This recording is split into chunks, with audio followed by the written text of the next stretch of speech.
My name is Linda Michelle Reed, and I'm a 44 years old successful marketing executive from New York. What I'm about to share with you is my near-death experience's testimony of what happened when Jesus gave me 7 specific prayers that have the power to break chains of lust that have held people captive for decades.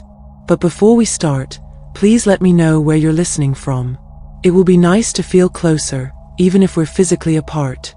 Also, don't forget to like and comment on what you thought about this near-death experience testimony. Let's have a fair and open discussion so we can learn from each other on this channel. Enjoy listening. You need to understand why I was dying in the first place. I had been living a double life for years. On the outside, I was a successful marketing executive, attended church regularly, even led a women's Bible study. But behind closed doors, I was trapped in a cycle of sexual addiction that was destroying me from the inside out. It started innocently enough in college, just curiosity about things I shouldn't have been curious about. But it grew into something monstrous that consumed my thoughts, my time, my relationships. I tried everything: accountability partners, Christian counseling, deliverance ministry, fasting, prayer. Nothing worked for more than a few weeks. The shame was eating me alive, literally. I developed severe anxiety, panic attacks, and eventually my body just started shutting down from the stress. The night I died, I had overdosed on sleeping pills. Not intentionally, I was just desperate for the thoughts to stop, desperate for peace, and I took too many. My roommate found me unconscious and called 911. During the emergency surgery to save my life, my heart stopped for 17 minutes. What happened next changed everything. I found myself standing in what I can only describe as pure light, but not the kind that hurts your eyes. It was warm, peaceful, and I felt more alive than I had ever felt in my physical body. And then I saw him. Jesus was walking toward me, and his presence was unlike anything I had ever experienced. There was no condemnation in his eyes, only love and understanding. "Linda," he said, "I know why you're here, and I know what you've been struggling with. You've been fighting this battle the wrong way." I started crying immediately because I realized he knew everything, every secret, every failure, every moment of shame I had carried for years. But instead of feeling exposed, I felt understood for the first time in my life. "Lord," I said, "I've tried everything. I've prayed, I've fasted, I've had people cast out demons. Nothing works. I'm broken." "You're not broken, Linda. You've just been using the wrong weapons. The battle against lust isn't won through willpower or religious activity. It's won through specific spiritual strategies that I'm going to teach you right now." He gestured, and suddenly we were in what looked like a war room. There were maps on the walls, battle plans, and I could see spiritual forces moving like chess pieces. "Every temptation has a pattern," Jesus explained. "Every lustful thought follows the same pathway in your mind. But I'm going to give you 7 prayers that will interrupt those pathways and create new ones. These aren't just any prayers, Linda. These are divine weapons designed specifically to target the root of sexual temptation. Most of my people are fighting on the surface level, trying to change their behavior without understanding the spiritual mechanics underneath. But you're going to learn the real battle strategy." Jesus pointed to the first map on the wall. The first prayer comes from Matthew 5 verses 28 to 29. When I said that anyone who looks at a woman lustfully has already committed adultery in his heart, I wasn't trying to make people feel guilty. I was revealing the exact moment where victory or defeat is decided. He looked at me intensely. "Linda, tell me, when does temptation actually begin for you?" I thought about it. "When I see something that triggers me, I guess." "No," Jesus said. "Temptation begins with the second look, not the first. The first look is natural. You're human, you have eyes, you notice things. But the second look is a choice. That's where the battle is won or lost." Suddenly I could see it clearly, like watching a movie of my own life. I could see all the times I had lingered with my eyes, let my mind wander, allowed that second look to turn into a third and fourth and fifth. "Here's the first prayer," Jesus said. "The moment you realize you're about to take that second look, you immediately say, 'Jesus, I surrender this moment to you. I redirect my eyes and my heart to you right now.'" Then you physically look away and quote Matthew 5 verse 28 out loud. But Lord, I said, I've tried redirecting my eyes before. It doesn't work for long. Jesus nodded. Because you were trying to redirect through willpower alone. This prayer activates my presence in that moment. It's not you fighting temptation, it's me fighting through you. The neural pathway gets interrupted before it can fully activate because you're invoking my name at the exact point of choice. He showed me a vision of my brain, and I could see the pathways lighting up like highways. Watch, he said. When the prayer was spoken, it was like a divine roadblock appeared, redirecting the traffic to a completely different route. Practice this, Linda. Every time temptation appears, immediately look at something else while speaking this prayer. The key is the word immediately. No hesitation, no negotiation with the temptation. Instant redirection combined with invoking my presence. Jesus moved to the second map. The second prayer comes from 1 Corinthians 6 verses 19 to 20. Most people misunderstand this verse completely. They think it's just about keeping your body pure, but it's actually about changing your entire identity. I listened carefully as he continued. Lust flourishes when you see your body as your own property to do with as you please. But this verse reveals the truth. Your body is literally my dwelling place. You are not fighting this battle alone because I am living inside you. He touched my heart gently. Here's the second prayer. Holy Spirit, this body is your temple, not my playground. I belong to Jesus, not to my desires. Help me honor you with my body right now. And as you pray this, place your hand over your heart. Why the physical gesture, Lord? Because lust is not just a mental battle, it's a whole body experience. When you engage your sense of touch while speaking truth, you're activating multiple systems in your brain simultaneously. It creates what I call a pattern interrupt. Your body remembers who it belongs to. Jesus showed me another vision, this time of a temple. But instead of an empty building, I could see his presence filling every corner, every room. This is what your body looks like to me, Linda. When you remember this truth in the moment of temptation, lust loses its power because you realize you're not just making a personal choice, you're making a choice about my house. I had a man who used this prayer to break a 15-year pornography addiction in 3 weeks, Jesus said. Every time temptation hit, he would place his hand over his heart and whisper, "This is God's temple." The physical reminder combined with the spiritual truth created a breakthrough he couldn't achieve through willpower alone. We moved to the third map, and Jesus pointed to Philippians 4 verse 8. Linda, here's something most of my people don't understand about the mind. You cannot empty your mind of lustful thoughts through force. The mind doesn't work that way. You can only replace thoughts with other thoughts. This made perfect sense to me. I had tried so many times to just stop thinking certain thoughts, and it never worked. In fact, trying not to think about something usually made me think about it more. Here's the third prayer, Jesus said. But first, you need to prepare for battle before the battle comes. I want you to create what I call a Philippians 4 verse 8 playlist in your mind.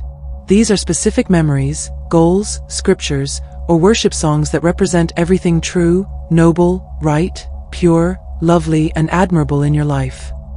He waved his hand, and suddenly I could see my own memories playing like movies.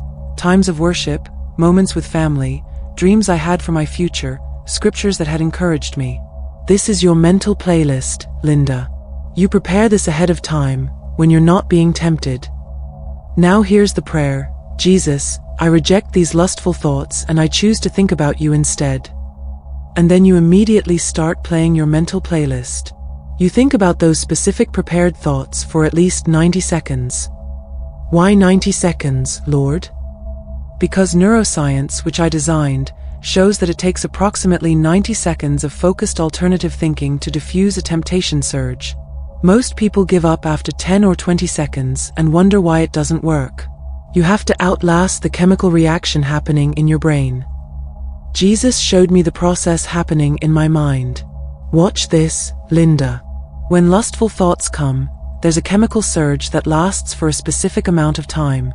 If you can successfully redirect your thoughts for 90 seconds, the surge dissipates naturally. But if you give in before the 90 seconds are up, the surge gets reinforced and becomes stronger next time. This was revolutionary to me. I had never understood there was an actual time element to temptation. It wasn't just about willpower, it was about understanding how God designed my brain to work. Practice this prayer every day, Jesus said. Have your playlist ready. The battle is won in the preparation, not just in the moment of temptation. The fourth map caught my attention because it was glowing brighter than the others. This one is special, Jesus said, pointing to Psalm 119 verses 9 to 11. Most teachers miss the most important word in this passage. It says, I have hidden your word in my heart. The Hebrew word is tapan. It doesn't just mean to memorize, it means to treasure up, to store like a precious possession. Here's what most people don't understand, Linda. Reading my word and hiding my word are two completely different things. Reading gives you information. Hiding gives you transformation. He gestured, and I could see the difference clearly. Information was like books sitting on a shelf, available but not integrated. But hidden word was like treasure that had been buried deep in the heart, becoming part of the person's very nature.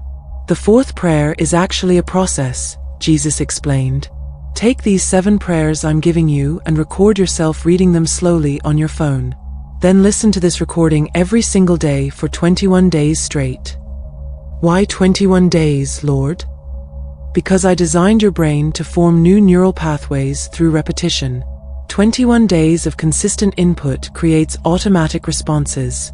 After 21 days, these prayers won't just be something you remember to do, they'll be something you automatically do when temptation strikes. Jesus showed me my brain again, but this time I could see new pathways being formed, like hiking trails being worn into a mountainside through repeated use. This is called neuroplasticity, Linda. I gave your brain the ability to rewire itself throughout your entire life.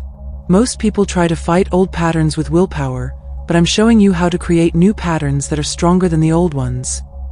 Here's the prayer. Jesus, I'm not just reading your word, I'm hiding it in my heart. Transform my mind with these truths so they become my automatic response to temptation. Then you listen to your recording and really focus on letting the words sink deep. I had a woman who did this with verses about her identity in Christ, Jesus said. After 21 days, she told me that when temptation came, my voice speaking those truths was louder in her mind than the voice of temptation. She didn't have to try to remember what to do, her transformed mind did it automatically. We moved to the 5th map, and Jesus pointed to 1 Corinthians 10 verse 13. Linda, this verse contains a promise that most people completely miss. I don't just promise that you won't be tempted beyond what you can bear, I promise that in every single temptation, I will provide a specific way out. But Lord, I've been in situations where I felt like there was no way out. Jesus looked at me and said, there was always a way out, Linda. But you were looking for the temptation to disappear instead of looking for the door I provided to walk through. Suddenly, I could see my past temptations from a completely different perspective. In every situation where I had failed, I could now see the exits that had been available, a phone call I could have made, a room I could have left, a website I could have closed, a friend I could have texted. The way out had always been there, but I had been so focused on the temptation itself that I missed the escape route. Here's the 5th prayer, Jesus said. God, you promised a way out of this temptation. Show me the exit door and give me strength to walk through it right now. Then you immediately start looking around, physically and mentally, for the escape route. The key word is immediately, Linda. Don't wait for the temptation to get stronger. Don't negotiate with it. The moment you recognize temptation, you pray this prayer and start moving. Change rooms, go outside, call someone, open your Bible, start worshiping, take the exit I'm providing. He showed me a vision of myself in various tempting situations, but this time I could see glowing doors marked exit that I had never noticed before. The act of looking for the escape activates your spiritual awareness and interrupts the temptation cycle, Jesus explained.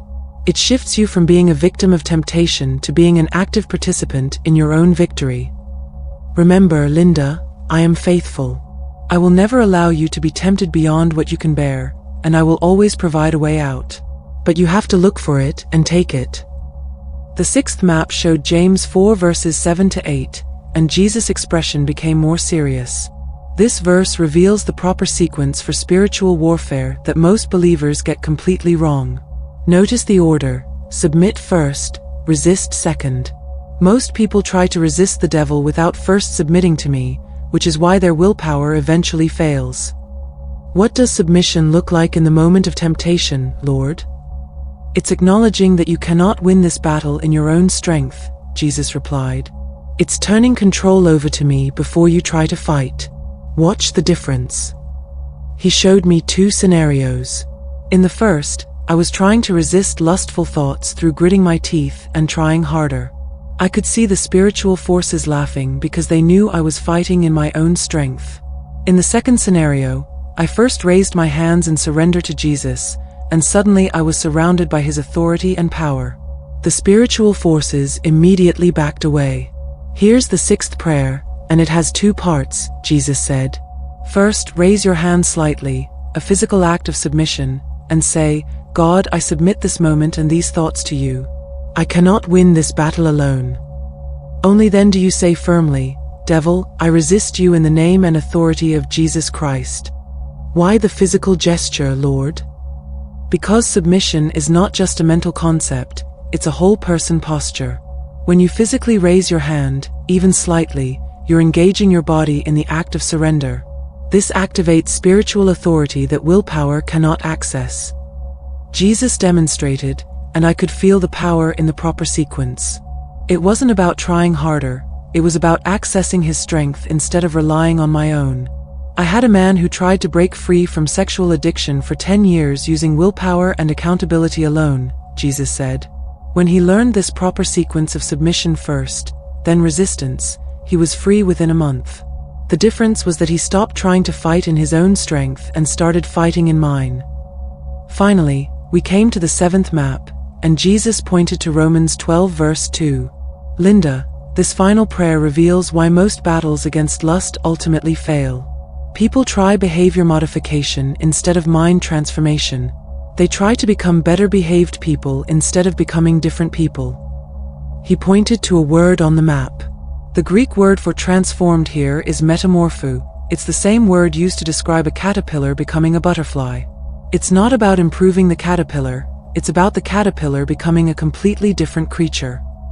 This hit me powerfully because I realized I had been trying to become a better version of my lustful self instead of becoming a completely different person. Here's the seventh prayer, Jesus said. But this one is proactive, not reactive. Every morning before temptation ever strikes, you pray, Jesus, transform my mind today. Don't just help me resist temptation, change me into someone who thinks differently about purity, about my body, about relationships, about everything.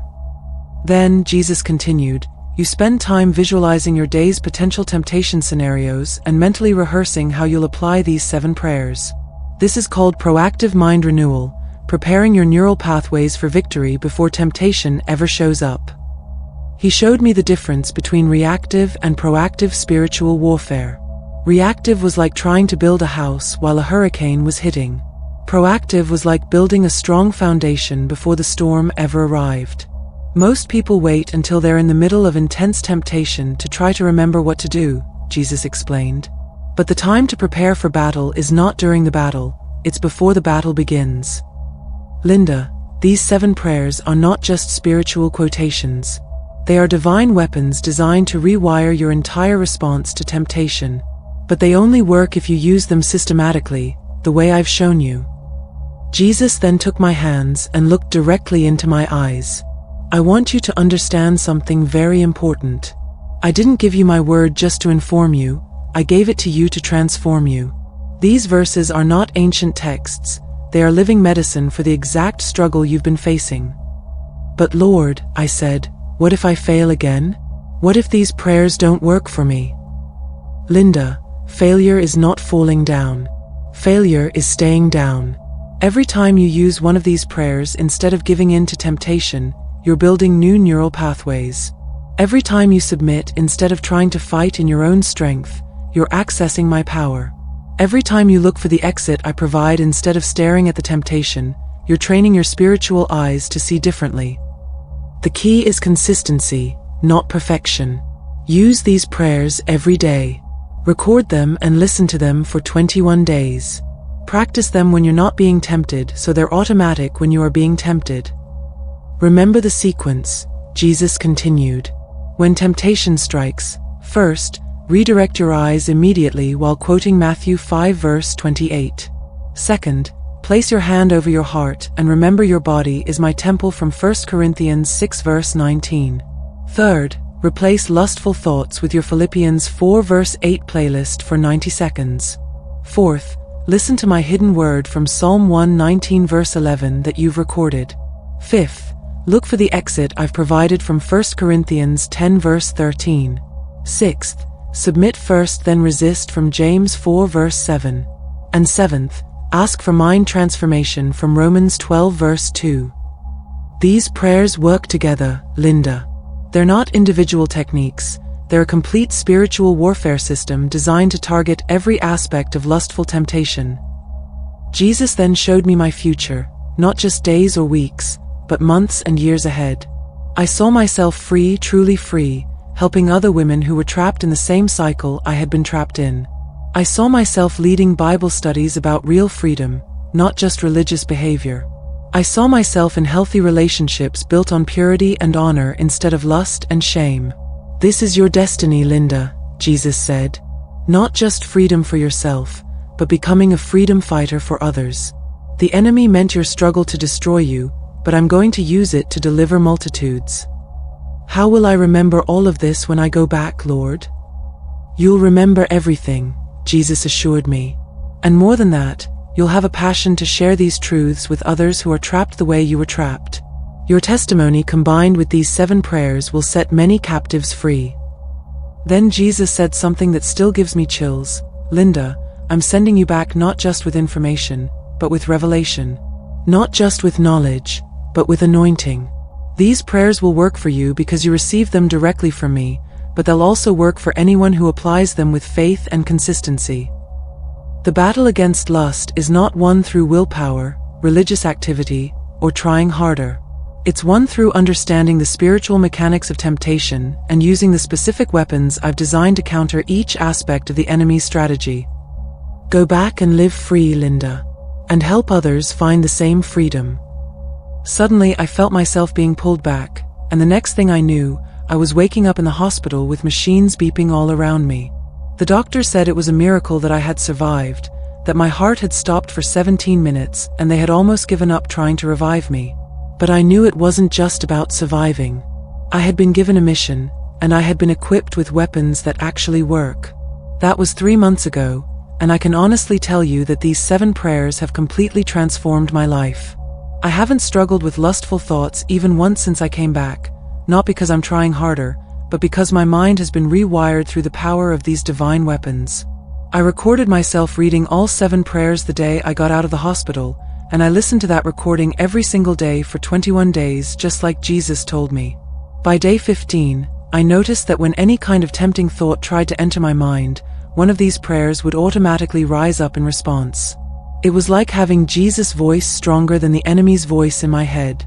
The key is understanding that these aren't just prayers, they're divine weapons that target the actual spiritual mechanics of temptation. When you use them the way Jesus showed me, you're not fighting in your own strength anymore. You're accessing His power, His authority, and His victory. If you're struggling with lust right now, I want you to know that there is hope. Real hope. Not just willpower or accountability or trying harder, but actual transformation that changes you from the inside out. These 7 prayers are not just ancient texts, they are living medicine for the exact struggle you're facing right now. Jesus didn't give me these weapons just for myself. He gave them to me to share with anyone who is tired of being defeated by sexual temptation and ready to walk in real freedom. The same Jesus who met me during those 17 minutes wants to meet you right where you are and give you victory that lasts. The battle can be won. The chains can be broken. Freedom is not just possible, it's promised to everyone who will use the weapons Jesus has provided.